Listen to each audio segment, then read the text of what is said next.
उत्तरी कश्मीर के बांदीपुरा में सुरक्षा बलों और आतंकियों के बीच एनकाउंटर चल रहा है। शोक बाबा के जंगलों में ये एनकाउंटर जारी है।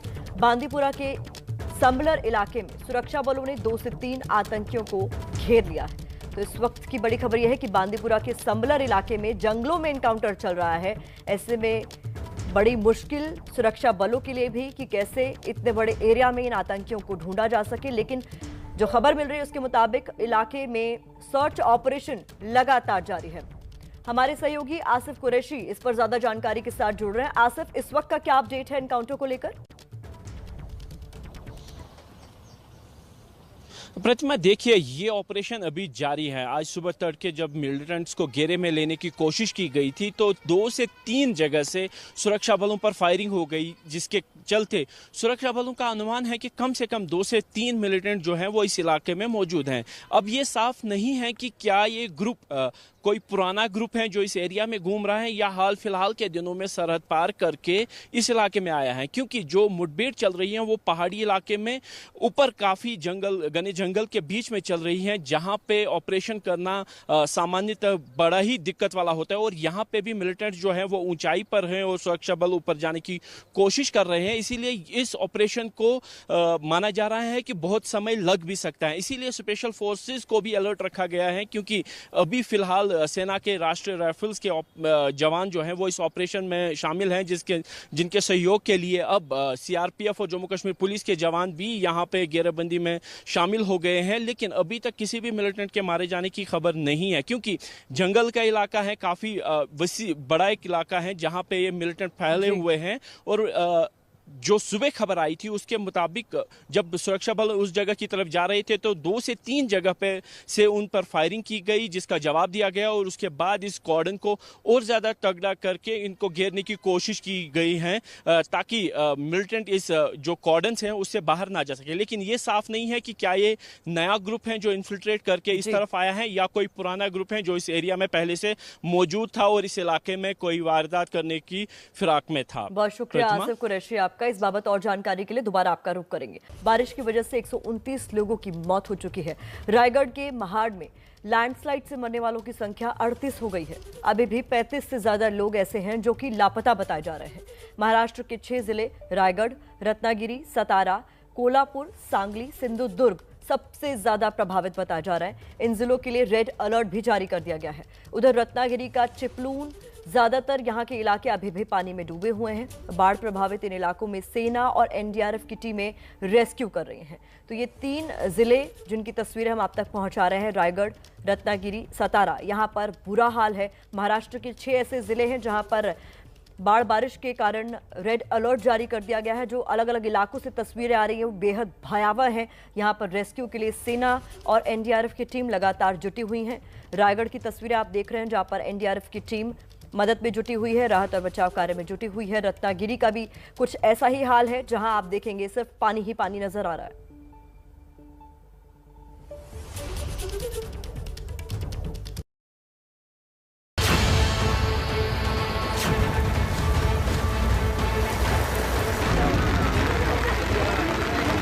मेरे पीछे जो ये वीरान इलाका आप देख रहे हैं, ये कोई वीरान इलाका नहीं बल्कि बसा बसाया एक गांव। पूरे पहाड़ को बारिश के पानी ने पूरे तरह से कवर किया है। स्थानीय नदी जब उफान पर आई है तो रास्तों को, सड़कों को काट कर अपने साथ लेकर गई है।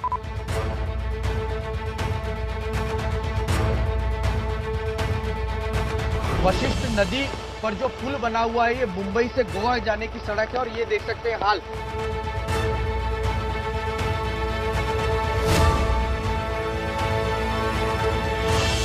कल जिस तरह की बाढ़ इस शहर में देखने को मिली, करीबन 12 से 14 फीट तक पानी इस इलाके में भरा हुआ था। कई घरों को, दुकानों को नुकसान जो है वो देखने को मिला है।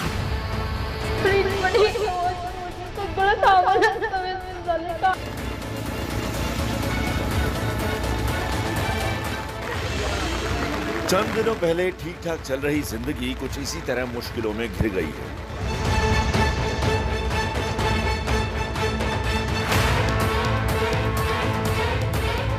कुदरत ने ऐसी मार मारी कि इस जल प्रहार से महाराष्ट्र त्राहिमाम कर उठा है।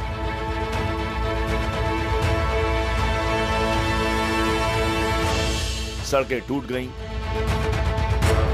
मेहनत की जमा पूंजी से खरीदी गई गाड़ियां भी डूब गईं। घरों का हाल तो बताने लायक भी नहीं रहा और एक मंजिला मकान इस मार से बच भी पाए या नहीं, ये कहना मुश्किल है, क्योंकि वो पानी में समा चुके हैं। हालात इतने खराब हैं कि सीमा पर देश के दुश्मनों से लोहा लेने वाली सेना को कुदरत से जंग लड़ने के लिए आना पड़ा। जमीन हो, पानी हो या हवा, लोगों की मदद के लिए सेना जी जान से लगी हुई है। महाराष्ट्र के सतारा से आई ये तस्वीरें देखिए और अंदाजा लगाइए कि कुदरत ने किस कदर इंसानी बस्ती में तबाही मचाई।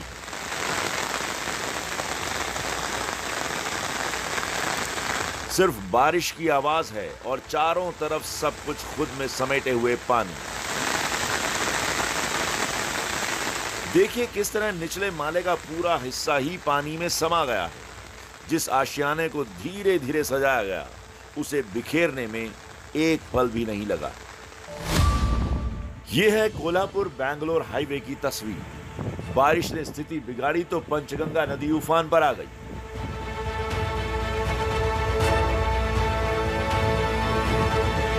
चलते हुए बनाए गए इस वीडियो में सड़क किनारे का हाल दिख रहा है। हालात देखिए, पानी लबालब भरा हुआ है। उस पानी में गाड़ियां डूबी हुई हैं। एक नहीं, दो नहीं, कई गाड़ियां।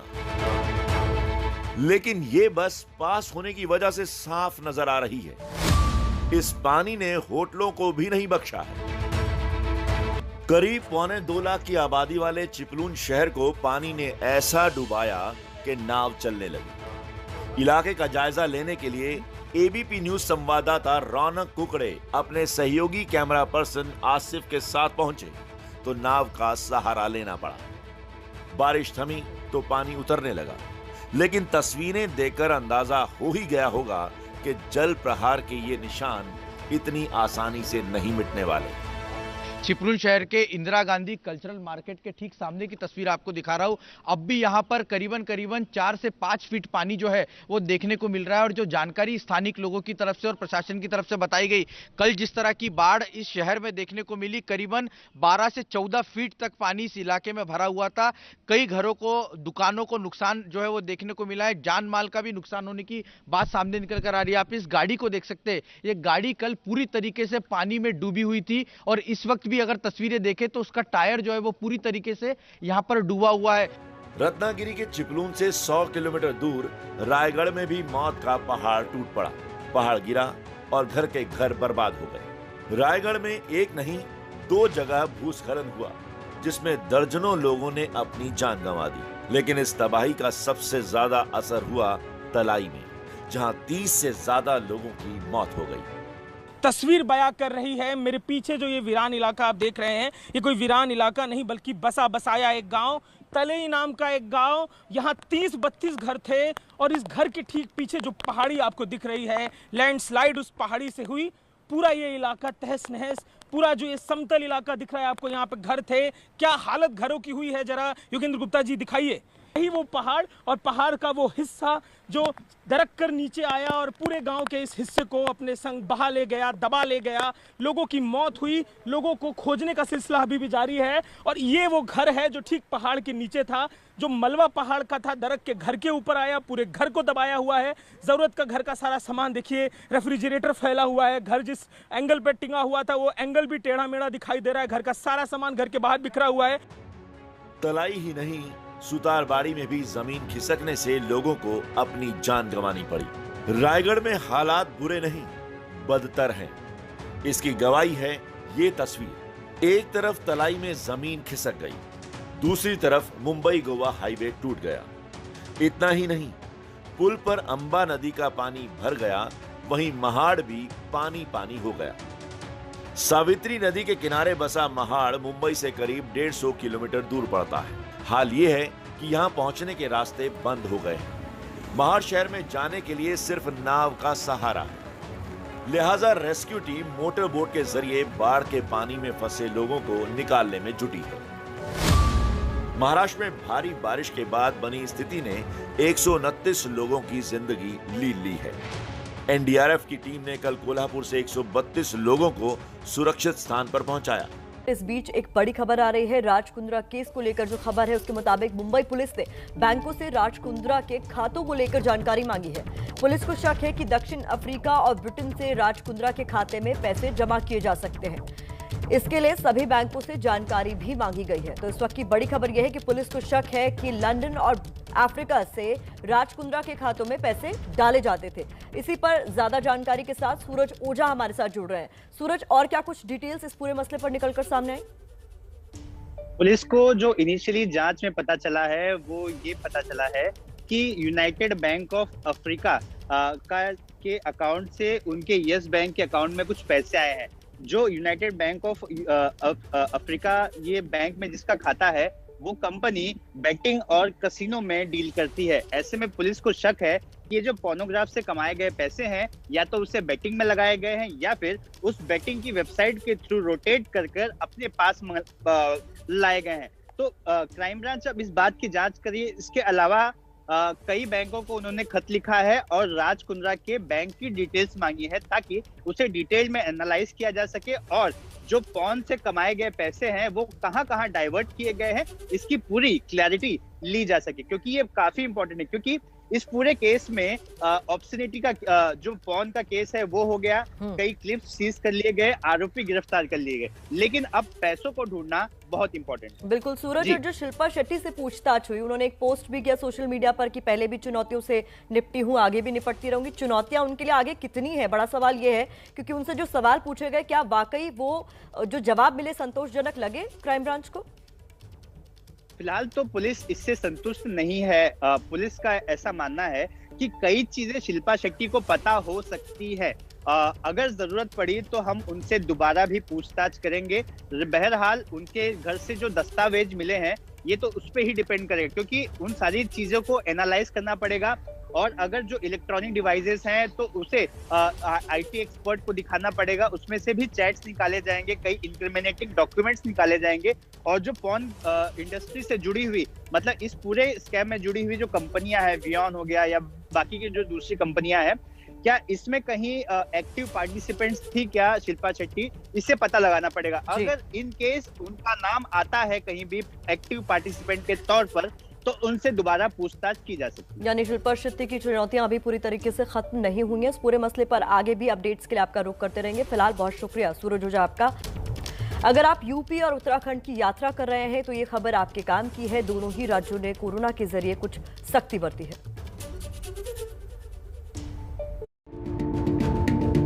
कोरोना संक्रमण की अनुमानित तीसरी लहर के चलते उत्तराखंड सरकार ने कांवड़ यात्रा पर रोक लगा रखी है। रोक के बावजूद अगर कांवड़िए दूसरे राज्यों से उत्तराखंड कूच करते हैं तो नियमों में सख्ती कर दी गई है।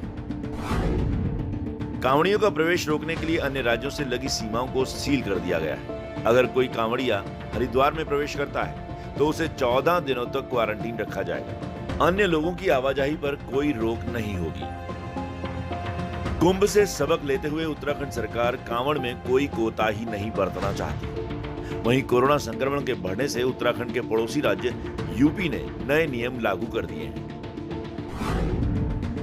यूपी में प्रवेश करने पर 11 राज्यों के लोगों के लिए कोरोना की नेगेटिव रिपोर्ट अनिवार्य है। 11 राज्यों में महाराष्ट्र, केरल, ओडिशा, आंध्र प्रदेश, गोवा, त्रिपुरा, मणिपुर, मिजोरम, मेघालय, नागालैंड और अरुणाचल प्रदेश शामिल हैं। इन राज्यों से यूपी आने वाले लोग टीके की दोनों डोज का प्रमाण पत्र भी दिखा सकते हैं।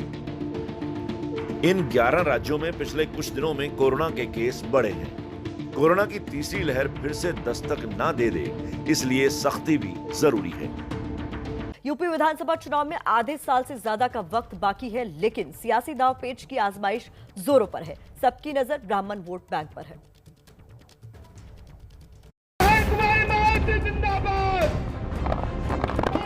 2007 यूपी विधानसभा चुनाव में मायावती जिस सोशल इंजीनियरिंग की सीढ़ी चढ़कर सत्ता पर काबिज हुई, 14 साल बाद बीएसपी दलित और ब्राह्मण के उसी फार्मूले को दोहराने में जुटी है।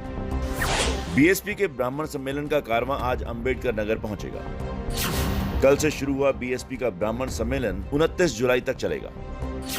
अयोध्या से शुरू हुए इस कार्यक्रम का प्रयागराज, कौशाम्बी और प्रतापगढ़ होते हुए सुल्तानपुर में समापन होगा। इससे पहले कल बीएसपी ने अयोध्या से ब्राह्मण सम्मेलन की शुरुआत की। बीएसपी के महासचिव और ब्राह्मण चेहरा सतीश चंद्र मिश्रा ने हनुमानगढ़ी में बजरंगबली के दर्शन किए और पूजा आरती की।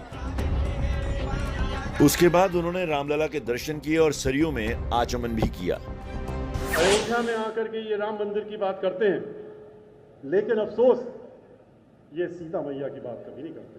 पता नहीं क्यों नहीं करते। भगवान राम का जाप कर बीएसपी बीजेपी पर हमला बोल रही है तो ब्राह्मण वोट की बिसात पर घोड़े की 2.5 चाल चलने की जुगत में भी है। यूपी में करीब 11% ब्राह्मण है और 21% दलित है। मायावती की नजर इन्हीं वोटरों पर सबसे ज्यादा है।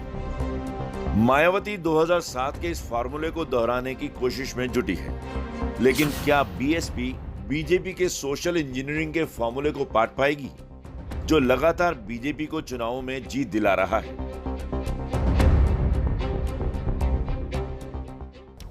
यूपी में विधानसभा चुनाव होने को है, सियासत अपने चरम पर है। अब सीएम योगी और कांग्रेस नेता राहुल गांधी के बीच आम की सियासत शुरू हो गई।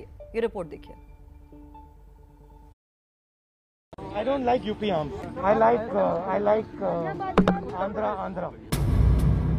राहुल गांधी को फलों के राजा यानी आम पसंद है, लेकिन यूपी के नहीं, आंध्र प्रदेश के आम। राहुल के इस बयान के बाद ही फलों के राजा आम को लेकर सियासत गर्मा गई है। यूपी के सीएम योगी आदित्यनाथ ने राहुल गांधी पर तंज कसते हुए ट्वीट कर लिखा कि राहुल गांधी जी, आपका टेस्ट ही विभाजनकारी है। आपके विभाजनकारी संस्कारों से पूरा देश परिचित है। आप पर विघटनकारी कुसंस्कार का प्रभाव इस कदर हावी है कि फल के स्वाद को भी आपने क्षेत्रवाद की आग में झोंक दिया। लेकिन ध्यान रहे, कश्मीर से कन्याकुमारी तक भारत का स्वाद एक है। सीएम योगी के ट्वीट करने के बाद कन्नौज से बीजेपी के सांसद सुब्रत पाठक ने भी चुटकी ले ली। लेकिन आज इनको उत्तर प्रदेश का आम नहीं पसंद है, तो क्यों नहीं पसंद है तो आप भी समझ रहे होंगे। और पूरा प्रदेश है, जब इनको आम नहीं पसंद है, उत्तर प्रदेश को ये नहीं पसंद है। उत्तर प्रदेश पहले ही नकार चुका है। फलों और स्वाद के पसंद नापसंद से जुड़ा ये सवाल भी आम था, जवाब भी आम था, लेकिन जब इसमें सियासत का तड़का लगा तो आम भी खास हो गया और सियासत शुरू हो गई। इस बीच एक बड़ी खबर आ रही है। उत्तर कश्मीर के बांदीपुरा में जो एनकाउंटर चल रहा था, उसमें सुरक्षा बलों को बड़ी कामयाबी हासिल हुई है। 2 आतंकी यहां पर मार गिराए गए हैं। इस वक्त की बड़ी खबर यही है कि उत्तर कश्मीर के बांदीपुरा में सुरक्षा बलों और आतंकियों के बीच एनकाउंटर चल रहा था। शोक बाबा के जंगलों में यह एनकाउंटर चल रहा था, जिसमें 2 से 3 आतंकियों के छिपे होने की खबर हमें मिल रही थी। सुरक्षा बलों ने इस पूरे इलाके को घेर लिया था और इसमें बड़ी कामयाबी हासिल हुई है। आसिफ कुरैशी का रुख कर लेते हैं, जो हमारे साथ जुड़ गए। आसिफ, और क्या कुछ अपडेट? देखिए, आपसे थोड़ी देर पहले जम्मू कश्मीर पुलिस ने इस बात की पुष्टि कर दी कि इस मुठभेड़ में अभी तक 2 मिलिटेंटों को मार गिराया गया है। उनकी पहचान नहीं बताई गई है। उनका कहा गया है कि अज्ञात 2 मिलिटेंट मारे जा चुके हैं, जबकि ऑपरेशन अभी भी जारी है। क्योंकि जब सुबह तड़के ये ऑपरेशन शुरू हुआ था, तो जैसा मैंने बताया था इससे पहले भी, सुरक्षा बलों पर 3 जगह से फायरिंग हुई थी। इसीलिए यही माना जा रहा है कि अभी भी 1 या उससे ज्यादा मिलिटेंट भी इस इलाके में मौजूद हो सकते हैं। अब सूत्रों के मुताबिक ये बात सामने आई है कि ये एक इन्फिल्ट्रेशन फील्ड है जो हाल फिलहाल के दिनों में हुआ है और कुछ मिलकर सरहद पार करके बांदीपुरा के इलाके में आए थे और ये उन्हीं का एक ग्रुप है। यानी कुल मिलाकर घुसपैठ की कोशिश हो रही थी, आसिफ कुरैशी, जिसमें सुरक्षा बलों को बड़ी कामयाबी ये हासिल हुई है कि अभी भी ऑपरेशन जारी है, क्योंकि 2 से 3 आतंकियों के छिपे होने की खबर मिल रही है। 2 आतंकियों को ढेर कर दिया है, एक की तलाश अब भी जारी है। बहुत शुक्रिया इन तमाम अपडेट्स के लिए। बिहार के सुपौल में भारी बारिश की वजह से कोसी नदी पर बना सिकरहट्टा बांध टूट गया था, जिससे कई गांव पानी में डूब गए। अब उस बांध की मरम्मत की जा रही है। आपको दिखाते हैं संवाददाता निधि श्री झा की रिपोर्ट।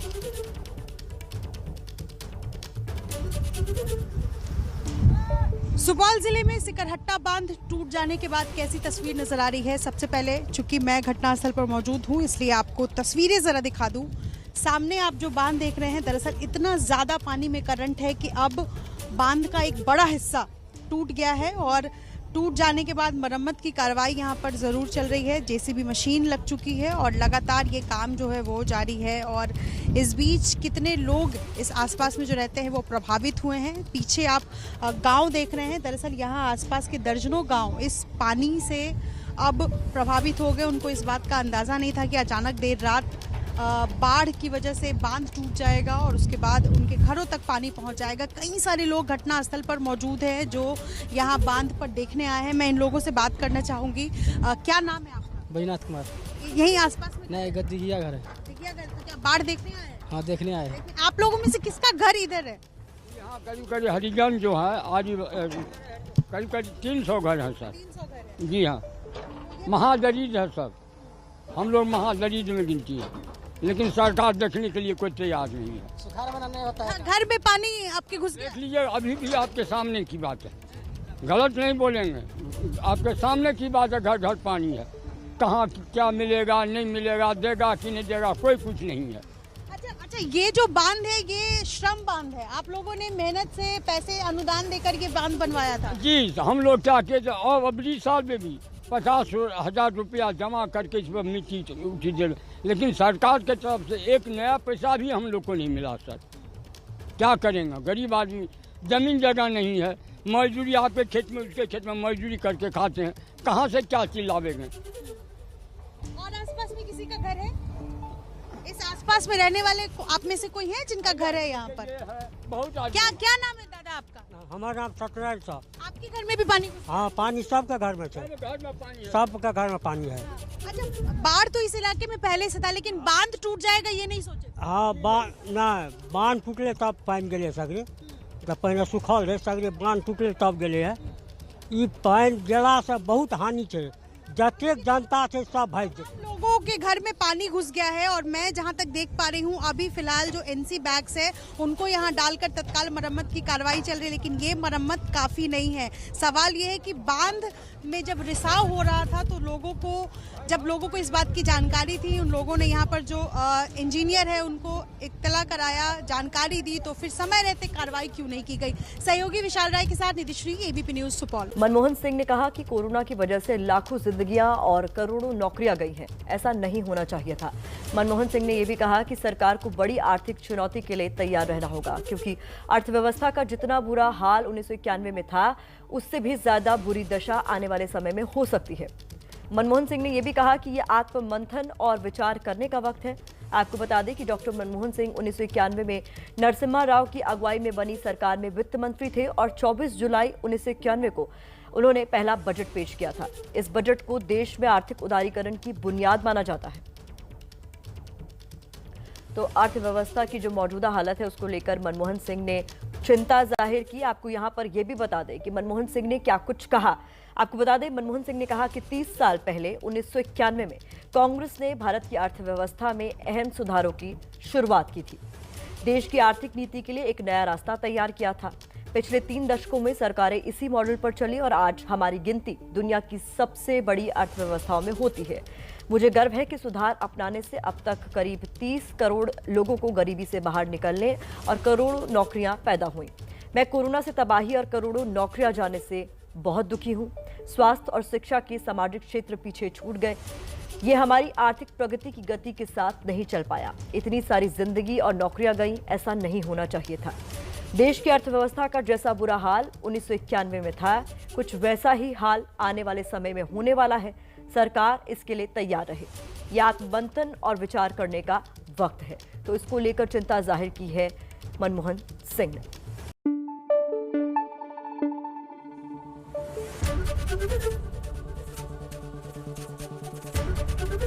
एबीपी न्यूज आपको रखे आगे।